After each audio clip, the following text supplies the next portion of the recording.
5 ಹಳ್ಳಿ ಡಾಕ್ಟರ್ಗಳು ಹೋಗಿ ಹಾಸ್ಪಿಟಲ್ಗೆ ಬೇಡ ಕೊಡಬೇಕಂತೆ. ಇದು ದೊಡ್ಡ ಸಮಸ್ಯೆ.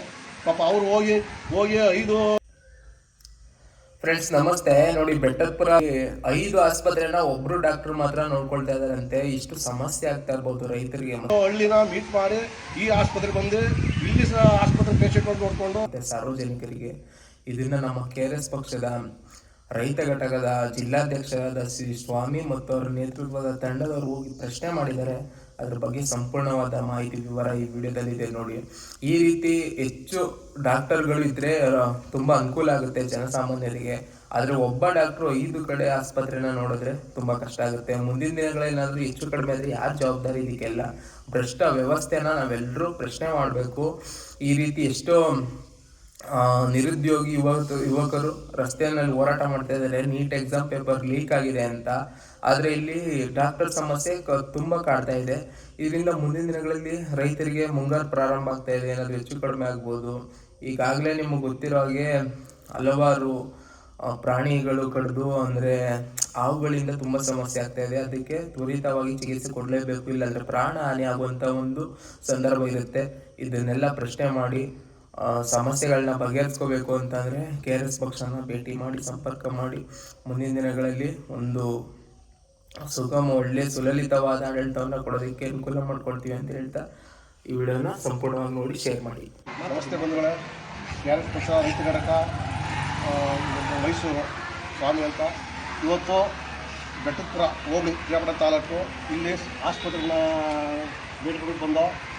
ಇಲ್ಲಿ ಕುಂದುಕೊರತೆ ಕೇಳಕ್ಕೆ ಬಂದಿದ್ದೀವಿ. ಇಲ್ಲಿ ನಮ್ಮ ಜೊತೆ ಬಂದಿರೋ ನಮ್ಮ ಸೈನಿಕರು, ನಮ್ಮ ಎಡಭಾಗದಲ್ಲಿ ನಮ್ಮ ಮೈಸೂರು ಜಿಲ್ಲೆಯ ಪ್ರಧಾನ ಕಾರ್ಯದರ್ಶಿ ಮೂರ್ತಿಯವರು, ಮತ್ತು ಸಣ್ಣಾಯಕರು, ಮತ್ತು ನಮ್ಮ ಕಾರ್ಯದರ್ಶಿ ಮೈಸೂರು ಜಿಲ್ಲೆಯವರು, ಹುಜೂರು ತಾಲೂಕು ಅಧ್ಯಕ್ಷರು ಪ್ರಕಾಶ್ ಅವರು, ಮತ್ತು ನಮ್ಮ ಈಗ ಹೊಸದಾಗಿ ನಮಗೆ ನೂತನವಾಗಿ ನಾವು ಈಗ ಒಂದು ಪದವಿ ಕೊಡಬೇಕು, ಅದರಿಂದ ಇವರು ನಮ್ಮ ಗೋಪಾಲ್ ಅವರು, ಮತ್ತು ನಮ್ಮ ಮೈಸೂರು ಜಿಲ್ಲಾ ಕಾರ್ಯದರ್ಶಿಯವರು ಶ್ರೀನಿವಾಸ್ ಅವರು, ಮತ್ತು ನಮ್ಮ ಇದೇ ಪಿರಿಯಾಪಟ್ಟಣ ತಾಲೂಕು ಬೆಟ್ಟದಪುರವರು ಉಪಾಧ್ಯಕ್ಷರು ರಮೇಶಣ್ಣ, ಮತ್ತು ನಮ್ಮ ಕಾರ್ಯದರ್ಶಿ ಚಂದ್ರೇಗೌಡರು.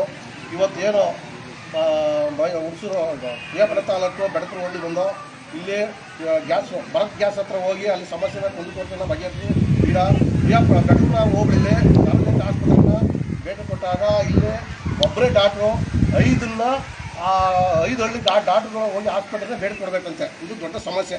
ಪಾಪ ಅವ್ರು ಹೋಗಿ 5 ಹಳ್ಳಿನ ಮೀಟ್ ಮಾಡಿ ಈ ಆಸ್ಪತ್ರೆಗೆ ಬಂದು ಇಲ್ಲಿ ಆಸ್ಪತ್ರೆ ಪೇಷಂಟ್ ನೋಡಿಕೊಂಡು ಅವ್ರ ಮನೆ ಹೊರಟು ಎಷ್ಟು ತೊಂದರೆ ಇದೆ ಅಂದರೆ ನಮಗೆ ಗೊತ್ತು. ದಯವಿಟ್ಟು ಆ ಸಂಬಂಧಪಟ್ಟ ಅಲ್ಲಿ ಆಸ್ಪತ್ರೆಗೆ ಅಲ್ಲಿ ಈಗ ಇಮಿಡಿಯೇಟಾಗಿ ಅಲ್ಲಿ ಡಾಕ್ಟ್ರನ್ನ ಆಯ್ಕೆ ಮಾಡಬೇಕು ಅಂತ ನಾನು ಕೇಳ್ತಾ ಇದ್ದೀನಿ. ಯಾಕೆ ಅಂದರೆ ಇದು ಯಾವ ಸಮಸ್ಯೆ ಗೊತ್ತಿರೋ ಸರ್ಕಾರಕ್ಕೆ. ಹೋಗಿ ನೋಡಿ, ನರ್ಸ್ ಇಲ್ಲ ಒಬ್ರು. ಅವ್ರು ಹೇಳಿದ್ರು ನಮಗೆ ನರ್ಸ್ ಇಲ್ಲ ಸರ್, ನಮಗೆ ಇಲ್ಲಿ ಡಾಕ್ಟರ್ ಸಮಸ್ಯೆ ಇದೆ, ಒಬ್ಬರೇ ನೋಡಬೇಕು ಎಲ್ಲ ಕಡಿಮೆ ಅಂತ ಹೇಳ್ತಾ ಇದ್ದಾರೆ. ಇದು ಸಂಬಂಧಪಟ್ಟ ಅಧಿಕಾರಿಗಳು ಇದನ್ನು ಗಮನ ಹರಿಸಿ ಬೆಟ್ಟದಪುರ ಹೋಗಿ ಮತ್ತು ಇಲ್ಲಿ ಸಾರ್ವಜನಿಕ ಆಸ್ಪತ್ರೆನ ಬಂದು ಚೆಕ್ ಮಾಡಬೇಕು ಅಂತ ನಾನು ಕೇಳ್ತಾ ಇದ್ದೆ. ಈಗ ನಮ್ಮ ಪ್ರಧಾನಮಂತ್ರಿ ಮೂರ್ತಿಯವರು ಮಾತಾಡ್ತಾರೆ. ಬೆಟ್ಟದಪುರ ಹೋಬಳಿ ಇಲ್ಲಿ ಸರ್ಕಾರಿ ಪ್ರಾಥಮಿಕ ಹಾಸ್ಪಿಟ್ಲಿಗೆ ಬಂದಾಗ ಇಲ್ಲಿ ಏನಾಯ್ತಪ್ಪ ಅಂತಂದರೆ ಒಬ್ಬ ಡಾಕ್ಟ್ರು 5 ಹಳ್ಳಿಗಳನ್ನ ನೋಡಿ 5 ಹಳ್ಳಿಗಳನ್ನ ಭೇಟಿ ಮಾಡಿ ಅವ್ರು ಅಲ್ಲಿಂದ ಬಂದು ಇಲ್ಲಿ ಪೇಷಂಟ್ ನೋಡೋಕೆ ಅವ್ರಿಗೆ ಸಾಕಾಗಿರುತ್ತೆ. ಮತ್ತೇನಪ್ಪ ಅಂತಂದರೆ ಜ್ವರ ಡಾಕ್ಟ್ರ್ ಇದೆಯಾ ಇಲ್ವಾ ಅಂತ ಕೇಳಿ ಬರೋಲ್ಲ. ಪೇಷಂಟ್ಗಳು ಬಂದಾಗ ಪಾಪ ಡಾಕ್ಟ್ರ್ ಅವ್ರ ಕೈ ಸಿಕ್ಕಲಿಲ್ಲ ಅಂತ ಅಂದಾಗ ಪೇಷಂಟ್ಗೆ ಎಷ್ಟು ಸಮಸ್ಯೆ ಆಗುತ್ತೆ.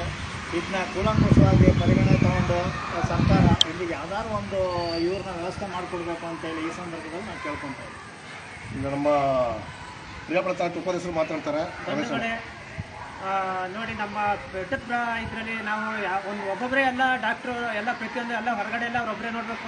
ಒಂದು 2-3 ಹಾಸ್ಪಿಟ್ಲು ಒಬ್ಬರೇ ಓಡಾಡಬೇಕು ಇಲ್ಲಿಗೆ. ಮತ್ತು ಡಾಕ್ಟ್ರು ಇಲ್ಲಿಗೆ ಪರ್ಮನೆಂಟ್ ಆಗಿರಬೇಕು ಅಂತ 2 ಜನ ಡಾಕ್ಟ್ರು ಬೇಕು ಇಲ್ಲಿಗೆ. ಮತ್ತು ನರ್ಸುಗಳು ಒಬ್ಬೊಬ್ಬರೇ ನೋಡೋದು ತಾಲೂಕಿಗಿಂತ ಹೆಚ್ಚಾಗದೆ ಬೆಟ್ಟದಪುರ. ಅದರಿಂದ ನೀವೆಲ್ಲ ನಮ್ಮ ಹಾಸ್ಪಿಟ್ಲಿಗೆ ಒಂದು ನರ್ಸ್ಗಳೆಲ್ಲ ಎಕ್ಸ್ಟ್ರಾ ಕೊಡಬೇಕು ಅಂತ ಕೇಳ್ಕೊಂಡಿದ್ದೀವಿ. ಸರಿನಾ? ನೋಡಿ, ಇನ್ನಿಷ್ಟು ನಮ್ಮ ಸೈನಿಕರೆಲ್ಲ ಮಾತಾಡಿದ್ದಾರೆ. ಇದು ಅವ್ರು ಹೇಳಿದ್ರು ನಮ್ಮ ರಮೇಶ್ ಅವರು, ಇಲ್ಲಿ ಡಾಕ್ಟ್ರು ಒಬ್ಬರೇ ಇರೋದು, ಎಲ್ಲ 5 ಕಡೆನೂ ಹೋಗಿ ನೋಡ್ತಾರೆ ಅಂತ. ಅದನ್ನು ಮಾಡಬಾರ್ದು, ಆ ಥರ ಸಮಸ್ಯೆ ಬರಬಾರ್ದು ಮುಂದಿನ ದಿನಗಳಲ್ಲಿ. ಇಲ್ಲಿ ಪರ್ಮನೆಂಟ್ ಆಗಿ ಒಬ್ಬ ಡಾಕ್ಟ್ರು ಮತ್ತು ನರ್ಸು ಇಲ್ಲಿ ಬಿಡಬೇಕು. ಆಂಬುಲೆನ್ಸ್ ಇದೆಯಲ್ಲ, ಆಂಬುಲೆನ್ಸ್ ಇದೆ ನೋಡಿ, ಅದಕ್ಕೆ ಕೊರತೆಯೇನಿಲ್ಲ. ಮತ್ತು ತೊಂದರೆ ಆಯ್ತಂದರೆ ಡಾಕ್ಟ್ರು ಮತ್ತು ನರ್ಸ್ಗಳು ಇದನ್ನು ಕೂಡಲೇ ಬಗೆಹರಿಸಬೇಕು ಅಂತ ನಾವು ಕೇಳ್ತಾ ಇಲ್ಲಿಗೆ ನಮ್ಮ ಮಾತುಗಳನ್ನು